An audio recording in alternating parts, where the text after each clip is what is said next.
15/6/2024 তারিখে আমরা একটা চুরির কেস, বাইক চুরির কেস একটা আমরা রেজিস্টার করি, যার কেস নাম্বার 73/2024।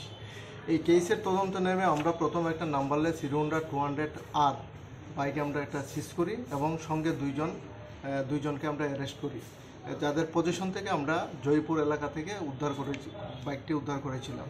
একজন বাংলাদেশি ছিল, আলমগীর মিয়া, তার বাড়ি হলো চান্দিনামুড়া, এবং অরিজিৎ হোসেন, যার বাড়ি বাংলাদেশ।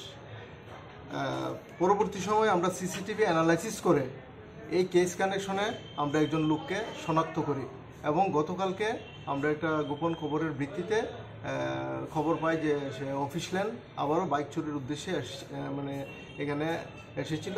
তারপরে তাকে আমরা অ্যারেস্ট করি এবং তাকে জিজ্ঞাসাবাদ করার পর আমরা আরও 2টি বাইক উদ্ধার করি, TR01U 8650 হোন্ডা শাইন এবং TR01 AS 6646, আরও 2টা বাইক উদ্ধার করি এবং তাকে অ্যারেস্ট করি। আজকে পুলিশ রিমান্ড চেয়ে তাকে আদালতে আমরা প্রেরণ করব।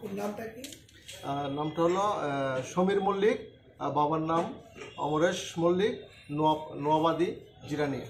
ওর সাথে আর কেউ জড়িত আছে? ওর সঙ্গে আরও জড়িত আছে, এগুলি তদন্তের স্বার্থে এখন আমরা বলতে পারবো না। এবং আরও বাইক যে চুরি হয়েছে এগুলো আমরা মোটামুটি একটা ইনফরমেশন পেয়েছি, রিমান্ডে এনে আমরা বাকিটা। আচ্ছা, যাকে আপনারা আটক করেছেন ও কি প্রথম কেসটার সাথে জড়িত আছে? হ্যাঁ, কেসের সঙ্গে জড়িত। তারপর জিজ্ঞাসাবাদের পর আরও 2টা বেরিয়ে এসে নতুন যে ক্রিমিনাল র হয়েছে তাতে কি রয়েছে যে বাইক চোরদের কিরকম শাস্তির বিধান রয়েছে?